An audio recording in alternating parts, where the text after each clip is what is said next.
Hello, I'm CG Yan. This is a quick video to show how to align text boxes in Canva. In this tutorial, I will use presentation for creating a design.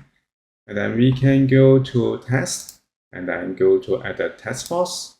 Now we can start to type. I type how to, and then I want to enlarge something like this. And I put it here and adjust the text box size. I use Ctrl C and Ctrl V to copy and paste one more text box, and I put it here and use double click and edit the text. I type align text boxes. Sorry. Now I adjust the width of text boxes. Now we can make a multiple selection. I use Shift and click again to make a multiple selection. Now we can go to position and then go to align elements. We can align to left, but we can see that the character is not aligned.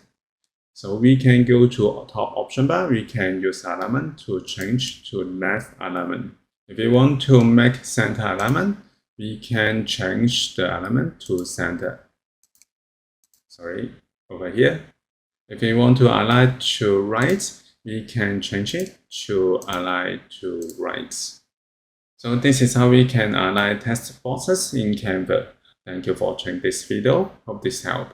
Please subscribe this channel. More video will be shared with you. I'm CG Yan. See you in the next video.